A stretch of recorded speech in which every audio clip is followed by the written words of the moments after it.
Hello everyone, and this is my review for TNA Impact Wrestling on March 15th, 2016. And, overall, I thought this Impact show was done relatively well. There's a couple of nitpicky moments that I'll get in there with down the road here, but we'll start off with how they started off everything. The way I like it, or the way I typically like watching wrestling shows, them having a wrestling match first. No promo. Well, maybe not necessarily no promo, but, the long promo for afterwards. So they started off with Eric Young and Jeff Hardy. I did like the little snippet that they put backstage after Jeff had come out, and you had Eric Young going after, not going after, but, berating Dixie Carter for everything, calling Jeff the Golden Boy. It's like, oh, he gets all the opportunities and everything like that. And having him get to Dixie in that way. The only nitpick I have about this match, because the match as a whole I thought was alright, the only nitpick I had is not actually the factor that they made it a triple threat match out of the world title that they had advertised to be EC3 versus Matt Hardy. Was the aspect that Dixie Carter came out after the match had started. If they would have done this like before the match had started, it's like, oh, she got Eric Young berated her, and both of them were out there, they're about to ring the bell, then she comes out, I thought that would have been a lot better, because it would have interrupted the flow of the match or anything like that at that structure and time. So that's my only nitpick about it. And honestly, like I said, that's more of a nitpick than anything. It's the only problem I actually have with the match. I thought the match and the story behind the match was told really well, and I thought everything else to that came off really, like I said, really well, at least in my own personal opinion towards it. The Drew Galloway and Gail Kim match with Michael Bennett and Maria. I thought this was a good way of going. Having Maria continually run away from Gail like she had been doing the entire time, and it's like your basic mixed tag affair where one of the heels is way too afraid of facing the other face, to where one's going to get where one heel's going to get dominated for most of the match, and then that heel eventually does strike the victory in the end, and having Maria go over Gail Kim here, I thought this was a good idea. Technically, in most situations, Gail's kind of come out in the upper hand verbally and everything, and they needed to have Maria get one over in this case, and I thought that was a good way of going. And of course, you're fitting in the Drew Galloway, Michael Bennett storyline in there to go along with it, which I thought was a good way of going with everything. The backstage segment with the Wolves and Decay, I thought was really a really good way of going. I did not know where they were going to go with Decay after the whole aspect of them not getting the tag team titles and everything like that. But it looks like they're still keeping them really high there.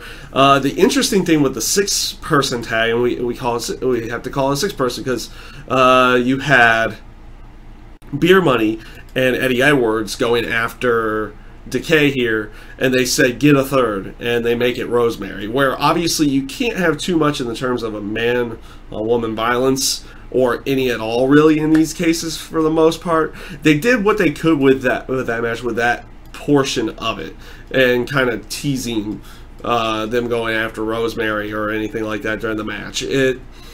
The match itself, I thought, came off really good. I like the aspect of Decay getting a win over Beer Money in this case, because it puts Decay over even more in the end of things, and I thought it came off relatively well throughout that match. And having Decay go over gets them back into that picture to where they can actually do something. I've liked where they've gone with Decay. I like them as I like their heel team and everything. I think they've been doing relatively well with them, and they're keeping that going here. Again, I felt they did really good with this one. The Bobby Lashley segment and interview with Josh Matthews. This was perfect to solidify full-on heel from Bobby Lashley. He's like, he goes out there and he's like, he's doing his basic, oh, if you're in the ring with me, I'm gonna beat you, I'm gonna beat you up, and everything like that. But but his aspect of turning it on Josh Matthews is like, you're in my ring now, and you're asking these questions that are kind of making me a little bit angry, and then goes after him, which eventually prompts the Pope to come in, who actually takes the spear, because though Josh Matthews is probably trained for bumping and everything like that, the Pope is far more trained for that, and it came off really well. I like the fact that they sold off that injury for the rest of the night. Sold off the spear for the rest of the night, where Pope went away, and Jeremy Borash had to do double duty with announcing the matches, doing the ring announcer matches, and doing commentary at the same time. And actually, their team, although I like the Josh Matthews Pope team, the Jeremy Borash and Josh Matthews team is pretty good as well. But the only problem with them, it's face and face. You have kind of a heel, though. Like Pope will back up Josh Matthews like he did, and that would be considered in the face role. He does play a little bit heelish at times, and has a little bit more of a dynamic about him doing that, where he'll be in heel form in some cases, but he'll be face form in the aspect that he will protect Josh Matthews if something was going wrong or something like that. So I liked that team a little bit better, because you can get a little bit of a heelish side of a commentary from time to time, which is, I think, is one way that they really do need, most wrestling announced teams need to go. You don't need them both to be face or anything like that, or both of them to be heel. It's probably better off if one of them's at least heel part of the time, or a portion of the time, or heelish most of the time, but they'll do a facious type thing, like, oh, I'll protect my my cohort at commentary type thing. I do like where they get like that dynamic a little bit better. But back on to the actual wrestling portions of the show. Let's see here. What was? Oh yes, the other match, the Eli Drake Grado situation. Okay, they finally showed the video proof and everything, and you have one of the TNA officials out there, the guy from Smashing Pumpkins. I forget his name off the top of my head. Sorry, I'm not a big music buff in that sense. But you have him out there, and they show the video proof of like Eli Drake taking Grado's case and making it look like he was doing some kind of a switch inside of the cases there. And then putting it back for Grado, so he would get fired, and the King of the Mountain title match would go to Eli Drake. Okay, first of all, I like that aspect, that was what they kind of did there. It's kind of predictable that's the route that they would have gone, but I like that they went with the extra video evidence proof and actually taking the time to shoot that in any way. The aspect of having the ladder match, first of all, I like the aspect that they don't necessarily get rid of the King of the Mountain title and just give it to, like, they didn't just switch it in.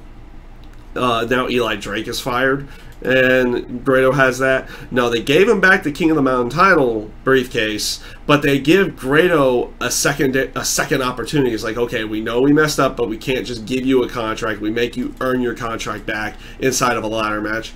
The ladder match itself was pretty good, I think, in that sense. It wasn't overly horrible by any stretch of the imagination. I liked that they kept the whole aspect of Jesse Goddard getting back involved in favor of Eli Drake, and then bringing out Muhammad Ali Shira in favor of Grado. I wish they would do more with Muhammad Ali Shira. I think he's a little bit better, but and you can definitely tell the crowd, like the American crowds, like the UK crowd was always behind Grado. But you can tell the American crowds are getting a little bit more behind him now. That, like, when he first came in there, there was like whatever. Now that his character's developed a little bit, you see them getting actually behind him a little bit more, and having him garner the contract in here, which had been pretty much a heelish type night, makes for a little bit better of a little bit better feeling towards a face, having a face actually go over in this case for the night. Now this brings me to the main event of the evening, which was EC3, Matt Hardy and Jeff Hardy. Now Jeff obviously earning his way in earlier in the night. Overall, the triple threat match. Some would call it like the whole cluster of everything going out there, and like a typical TNA thing. This is where I thought it was good. It got them to where they needed to go, and there was only one true way for that to end. In any way, you have Eric Young and Bram go out there and take out Jeff Hardy, making it look like, you know, they're going to put him on the shelf for even longer again because of the pile driver on the rampway. And then you have Tyrus and Rockstar Spud come out there and get dispatched by EC3. They get a little bit over on EC3, but then they get dispatched by him.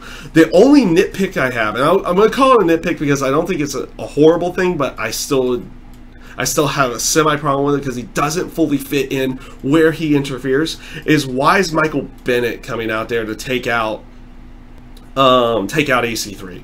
Because you had this stare down with EC3 and Lashley earlier, the week before, and everything in that aspect. And they're still playing off of the aspect as well, even though EC3 has officially lost matches in the terms of losing in a last man standing match and losing in a cage match.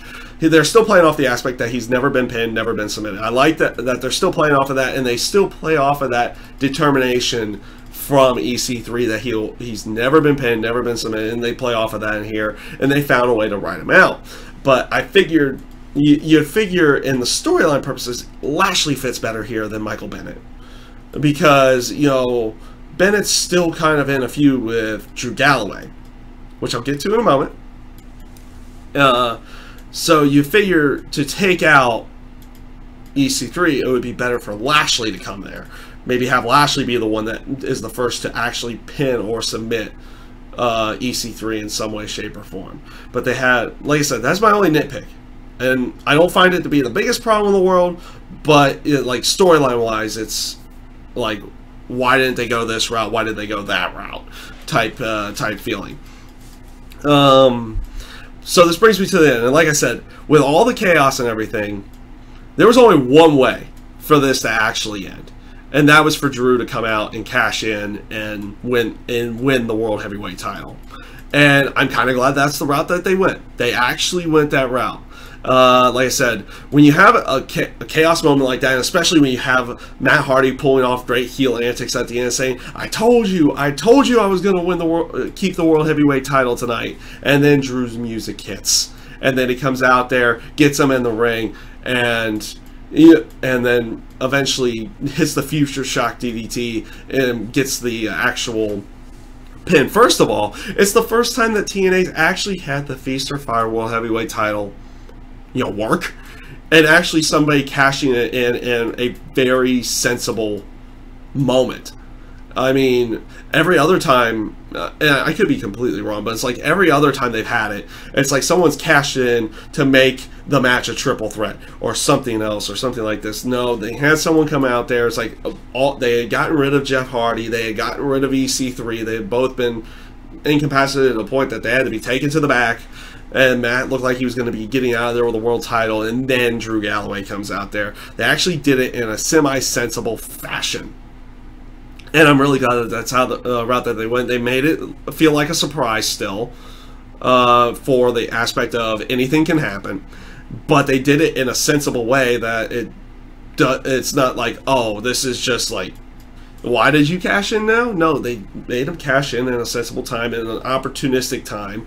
And now they have Drew with the World Heavyweight title. So he can either feud with Matt Hardy for a little bit, or he can continue his feud on with Michael Bennett, and have the World Heavyweight title be part of that now. Now, where does that leave the Matt Hardy, Jeff Hardy thing for the title? You know, they have time to make that work down the road here. And obviously you still have quote unquote unfinished business with EC3 and Matt Hardy and Jeff Hardy and Matt Hardy. So they still got time to work that in somewhere, and hopefully they do that and make it a slow burn in this case. And you have the little flip-flop with the title here as this nice little surprise.